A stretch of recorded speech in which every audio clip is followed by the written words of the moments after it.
آج ہمارا جو ٹاپک ہے وہ ہے عید الاضحیٰ یا عید الفطر کی ادائیگی۔ اکثر نوجوانوں کو یہ مسئلہ درپیش رہتا ہے کہ عید کی نماز جب وہ پڑھنے جاتے ہیں تو ان کو یہ مشکل پیش آتی ہے کہ نماز کس طرح ادا کریں گے۔ وہ لوگوں کو ایک ادھر ادھر دیکھ رہے ہوتے ہیں۔ عید الفطر کا جو طریقہ ہے، اس کی جو ادائیگی، اس کا پریکٹیکل جو ہے نا اپنے سامنے ناظرین کو بتانے لگا ہوں۔ اللہ اکبر کہہ کے ایسے ہاتھ باندھ لینے ہیں۔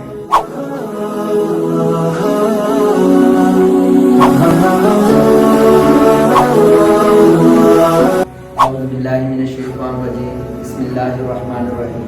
Life of Islam YouTube channel دیکھنے والوں کو میری طرف سے السلام علیکم۔ میں ہوں محمد ندیم، اس لائف آف اسلام کا ممبر۔ آج ہمارا جو ٹاپک ہے وہ ہے عید الاضحیٰ یا عید الفطر کی ادائیگی۔ اکثر نوجوانوں کو یہ مسئلہ درپیش رہتا ہے کہ عید کی نماز جب وہ پڑھنے جاتے ہیں تو ان کو یہ مشکل پیش آتی ہے کہ نماز کس طرح ادا کریں گے۔ وہ لوگوں کو ایک ادھر ادھر دیکھ رہے ہوتے ہیں۔ اس میں مکمل رہنمائی کے لیے آج ہم مولانا عتیق الرحمان کی طرف سے رہنمائی لیتے ہیں، پورا طریقہ کار سیکھتے ہیں اس میں، تاکہ ہمیں اس مسئلے سے بچا جا سکے۔ تو اب ہم چلتے ہیں مولانا عتیق الرحمان کی طرف، وہ مکمل ہمیں اس میں رہنمائی فرمائیں۔ السلام علیکم ورحمۃ اللہ وبرکاتہ۔ وعلیکم السلام ورحمۃ اللہ وبرکاتہ۔ عتیق صاحب، ہمارے دیکھنے والوں کو اس بات میں پوری رہنمائی کرنی ہے کہ عید الفطر اور عید الاضحیٰ میں فرق ہے اور اس کی ادائیگی کیسے کی جاتی ہے، اور عید کے لیے اکثر سوال ہوتا ہے کہ کیا اس کے لیے اذان بھی دی جاتی ہے کہ نہیں۔ اس میں مکمل طور پر ہمارے دیکھنے والوں کو رہنمائی ہے۔ ماشاءاللہ، بسم اللہ الرحمن الرحیم۔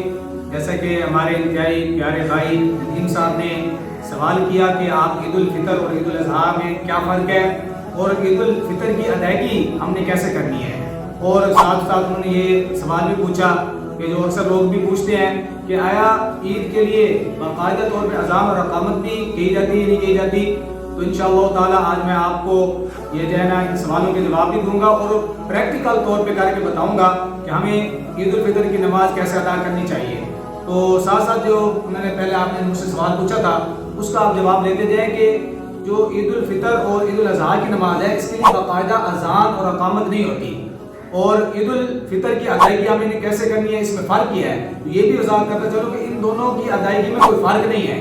تو آئیے چلتے ہیں، ہم جو ہے نا پریکٹیکل طور پہ کر کے دکھاتے ہیں کہ عید الفطر کی ہم نے نماز کیسے ادا کرنی ہے۔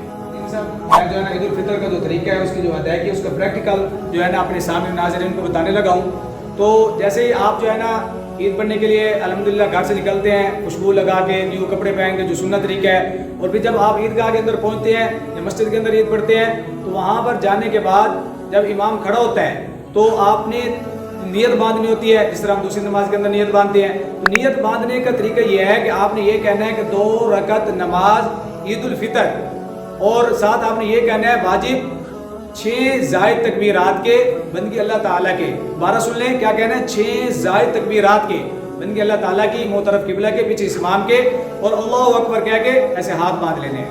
اور امام ثنا پڑھے گا، آپ نے بھی ثنا پڑھنی ہے، اور پھر اس کے بعد پھر امام کہے گا اللہ اکبر، تو آپ نے اللہ اکبر ایسے ہاتھ اٹھانے ہیں اور ایسے چھوڑ دینے ہیں۔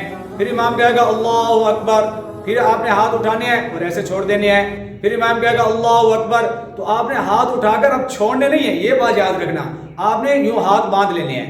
پھر امام جو ہے نا بلند آواز کے اندر سورہ فاتحہ پڑھے گا، ساتھ میں سورت پڑھے گا، پھر ایسے رکوع ہوگا، پھر 2 سجدے ہو گئے۔ پھر دوسری رکعت کے لیے جب امام کھڑا ہوتا ہے تو اس میں یہ بات جو ہے بڑی قابل غور ہے کہ دوسری رکعت میں امام پہلے سورہ فاتحہ پڑھے گا، پھر سورت پڑھے گا، اور پھر رکوع سے جانے سے پہلے پھر امام کہے گا اللہ اکبر۔ تو آپ نے ڈائریکٹ رکوع میں نہیں جانا۔ یہاں پہ بہت سارے ایسے لوگ ہوتے ہیں جو بھول جاتے ہیں، جیسے ندیم صاحب نے بھی کہا کہ اکثر دیکھا جاتا ہے کہ لوگ بھول جاتے ہیں۔ تو آپ نے ڈائریکٹ رکوع میں نہیں جانا، بلکہ آپ نے اللہ اکبر کہہ کے ایسے ہاتھ چھوڑ دینے ہیں۔ پھر امام کہے گا اللہ اکبر، پھر آپ نے ہاتھ جو ہے نا کانوں تک لے جانے ہیں، ایسے چھوڑ دینے ہیں۔ پھر امام کہے گا اللہ اکبر، تو آپ نے ہاتھ کانوں تک لے جانے ہیں اور چھوڑ دینے ہیں۔ اور جب چوتھی بار امام کہے گا نا اللہ اکبر، تو پھر آپ نے ہاتھ نہیں اٹھانے، یا یہ بات ذہن نشین کرنا، آپ نے پھر رکوع میں چلا جانا ہے۔ تو یہ جو ہے نا وہ رکوع ہوگا، پھر اس کے بعد جو ہے نا اتحیات پڑھنا ہے، پھر جو ہے نا سلام جو ہے نا امام پھیرے گا، اور اس کے بعد جو ہے نا جو خطبہ ہوتا ہے وہ خطبہ ہوگا، مسنون خطبہ ہے، تو آپ خطبہ بھی جو ہے نا دھیان سے اور توجہ سے سنیں، اور پھر اس وقت جو ہے نا دعائیں مانگنا، پھر امام صاحب دعا بھی مانگتا ہے، تو اس دعاؤں میں پھر شامل ہوں، پھر اپنے لیے، اپنے جو ہے نا گھر والوں کے لیے، پوری امت مسلمہ کے لیے، بلکہ اہل غزہ، اہل فلسطین کو بھی ان دعاؤں میں یاد رکھیں، کیونکہ یہ جو ہے نا قبولیت کا وقت ہوتا ہے۔ تو ہمیں چاہیے کہ جو ہے نا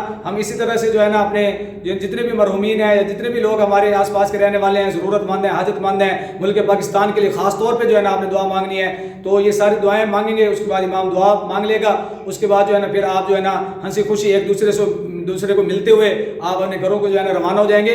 تو یہ تھی وہ جو ہے نا طریقہ پریکٹیکل جو ہم نے آپ کو اس ویڈیو کے ذریعے بتایا ندیم صاحب، جیسا کہ آپ نے دیکھا الحمدللہ تعالیٰ، جیسا کہ آپ پہلے جانتے ہیں کہ ہمارا جو ہے نا ایک طریقہ ہے ہمارا life of Islam YouTube channel کا کہ آپ کو مطلب ہر چیز کا حل بتاتے ہیں۔ اگر آپ کو کسی بھی چیز کا حل چاہیے، جس طرح ہمارے بھائی ندیم صاحب ہیں، یہ لاہور سے ماشاءاللہ لاہور رہتے ہیں، ویسے تو ہمارے ممبر بھی ہیں لیکن یہ لاہور سے انہوں نے سوچا ہوا تھا کہ میں جو ہے نا جاؤں گا وہاں پہ، تو وہاں پہ جا کر یہ جو ہے نا پریکٹیکل طور پہ ویڈیو بناؤں گا، تو مجھے آپ کی جو ہے نا بڑی خوشی ہوئی کہ آپ نے جو ہے نا یہ بہت اچھا کام کیا، اور آپ کے ذریعے سے پوری جو ہے نا دنیا کے اندر یہ آواز جو ہے نا جائے گی، تو نوجوان نسل اسی طرح انشاءاللہ جب دین کو سیکھے گی اور عمل کرے گی تو دنیا و آخرت میں کامیابی کرے گی۔ تو اگر ایسے آپ کو اور ویڈیو دیکھنی ہے تو جلدی سے ہمارے چینل کو سبسکرائب بھی کر لیں اور بیل آئیکن کو پریس کریں اور وزٹ بھی کریں، اور جو ہے نا ملتے ہیں دوسری ویڈیو کے ساتھ، تب تک کے لیے اللہ حافظ۔